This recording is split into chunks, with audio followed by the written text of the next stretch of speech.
We'll go with Craig Morton in this game. Of course, Craig's been doing an excellent job for us the last two ball games. Roger has fallen a little bit behind, for any reason other than he's just been hurt in both games. But we feel like in this game that we must go with Craig because he has been doing so well. Does that mean the end of the two-quarterback system at all? No, it really doesn't yet. Our thinking is still the same. We feel like that we'll work Roger back in whenever we can to try to catch him back up again as far as playing experience, and then he will be free then to start anybody in any game after the Washington game.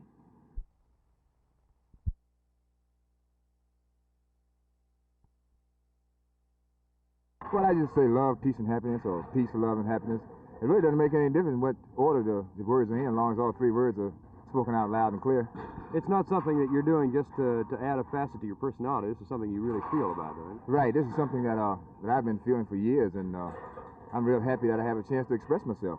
I noticed that when you got off the plane the other night, Herb, you walked to the front of the plane and turned around and flashed the peace sign to Tex Schramm. Yeah, well, believe me, it wasn't planned at all. I just happened to see him sitting there, and I just, felt like giving him the peace sign. I think he understands me, and I'm sure that I understand him. You know, when anybody does that, makes an expression of feeling such as that in our society today, automatically the connotations come to mind. Are you a political activist at all? No, I'm not. I've never been involved in politics. Although in Philadelphia during the off season, I've been approached by different people being asked to help campaign and that kind of thing. But I just don't get involved. The last time I was involved was with Robert Kennedy. I was on the campaign trail with him, and after that, I just decided that was enough for me. You are a political animal, though. You're not apolitical, are you? No, I'm sure. I don't. Okay, let's talk football a little bit. It had to be a special thrill for you, first of all, performing in your hometown last week, and I understand your mother was also there. Yes, and it was really nice to perform well in front of my mom, and plus being home in Philadelphia, I have a lot of close friends there, and I have quite a few friends that play with the Philadelphia Eagles, and I don't want them to be saying anything to me during the off season, so now I can just relax, until we get them down to Cotton Bowl and have to repeat my performance. That was a bit of a physical ball game, wasn't it? Well, I tell you, Philadelphia, they're not that bad. They really, they come to play, and it's just a few spots that they're weak in, a few positions. And when they get some people in there at a few key positions, they're going to be a fine football team. Herb, be candid. Is one of those spots quarterback? Well, I would think so, because I think Lisk and Arrington both have a long ways to come. I think mainly reading defenses. When they drop back, they're looking around and not sure what the defense is doing. As a result, they throw quite a few interceptions.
The City of Dallas says it's going to proceed with all possible speed now to get the remaining 40 condemnation cases into court from this area near Fair Park, which was slated for parking expansion for the State Fair. Trial of those cases has been halted for up to 2 years, while a group of homeowners in this tract of several square blocks appealed the condemnation law. Of course, the 5th U.S. Circuit Court has upheld the city's right to condemn the property for added parking space, but the homeowners have indicated they'll appeal the case even further in the court system. Still, city attorneys say they're going to press to get at least some of the pending cases before a condemnation judge. Meanwhile, homeowners who have complained for 2 years that the city's prices for their homes are too low are sitting tight. The city has already acquired much of the land adjacent to Fair Park. Much of it has been cleared. Some is in the process of being cleared. While it's waiting for a decision, the Park Department has even installed some temporary playgrounds in this area. There's no possibility, of course, that the parking expansion will be ready for the 1971 State Fair, which is only days away. Perhaps next year. This is Phil Reynolds, Channel 8 News on the Move, at the corner of Fitzhugh and Exposition in South Dallas.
Dr. Wade is here to talk about the goals of his department and plans to bring services for the mentally retarded to the Dallas-Fort Worth area. He may well get into some controversial conversation while he's here. The State Health Department plans to design and build 3 more large facilities in the state, similar to the one at Denton. So far, plans are for one at Corpus Christi, one at Brenham, and one somewhere around here. They've talked to people at Hillsborough, at Waxahachie, at Cleburne, at Grand Prairie, and at Arlington. The facility, which would ultimately be built here, would house 1,500 patients when it's completed, and that's a matter which greatly concerns some of the local groups which deal with mentally retarded children. They'd prefer to see smaller facilities with more outpatient care for the people who come there. The state officials say that the larger hospital is necessary because there are so many children already on waiting lists. Children, some of them have been on waiting lists for 2 or 3 years. They need to be placed in state facilities as soon as possible. And so the officials say that while they too would rather have the smaller facilities and the greater outpatient capability, they feel it is absolutely imperative that they come up with large facilities, someplace to put the people on the lists now. The proposals that they are making to the local officials as they go around the state polling possible places to build the buildings are these. They want between 200 and 250 acres of land donated for the site of the hospital. They want the facilities to be able to handle the 1,500 patients, telephones, electricity, water supplies, and they want to be able to begin construction as soon as the funding becomes available, and that, they say, should be almost exactly 1 year from now. When the hospital is built, wherever it is built, it will ultimately be worth about $20 million. It will ultimately hire about 800 staff members, and it will pump about $7 million per year into the economy of the city where it is located. Jerry Taft, Channel 8 News on the Move, Dallas.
Well, none of the 15 members, as far as I know, have asked particularly to be on this trial committee. They were appointed by the judge as an appendage of this court. And I think if we're going to go out and ask citizens of Dallas to be law-abiding, that we need to exhibit it right here in this board. I think we can find one somewhere, even if it means cutting out folks.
Due to the shortness of time, Roger, it's impossible for the people of Dallas County to make an adequate presentation of the evidence that I think the board should hear. There were 302 witnesses who testified in Dallas, and I think a number of people would like to present facts and statistics before the board, and if we had over the weekend, well, we'd have time to do it. Secondly, Speaker Mutscher has not yet resigned his position as Speaker and as a member of the Legislative Redistricting Board, and I think I have requested that he withdraw himself from the board, and I think as long as he participates as a member of that board, that it will taint the actions of the board. He now is under a bribery indictment, as you know, and redistricting, one reason why the board is now faced with the problem of redistricting is because of Mutscher's vindicative action during the last legislative session.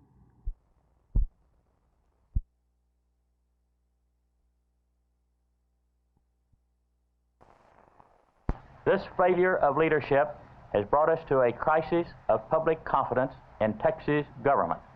This time, the people of Texas must have a clear choice between honest and independent leadership and the kind of irresponsible leadership which has brought us to our present state of affairs.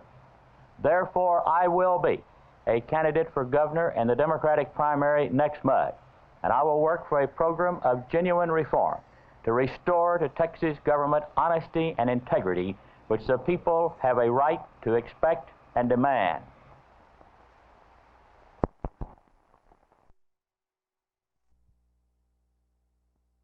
As much as we might wish it to be otherwise, after careful review of all facets of our budget, after making a program review of the various components included in our budget, we regret to inform you that there are no local funds available for this particular purpose at this time. You mean ad valorem tax fund? That's right. As you well know, because you spent many hours on this budget, we are on a tight budget, tight fiscal year operation. We cut out in excess of $1 million out of our original budget in order to come to this board without a request for a tax increase.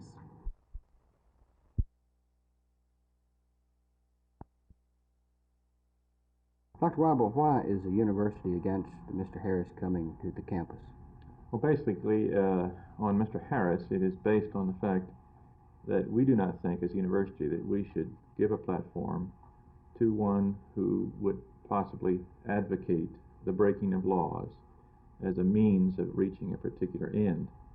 And we have reason to feel that this might happen with Mr. Harris, and we have not been given any assurances up to this point that it would not be his posture. We have many speakers that come that are never turned down. We do have some that have been turned down, and it's at this point, where do you draw the line? Somewhere short of saying just anything goes, I think. We're dealing with, it seems in the past, with a crisis-to-crisis incident. Everyone is very upset at the time when a speaker is denied. It kind of cools off, and then when another speaker is denied, everyone gets upset again. And I think this has become, in my opinion, kind of the testing ground for the speaker policy at TCU.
Place.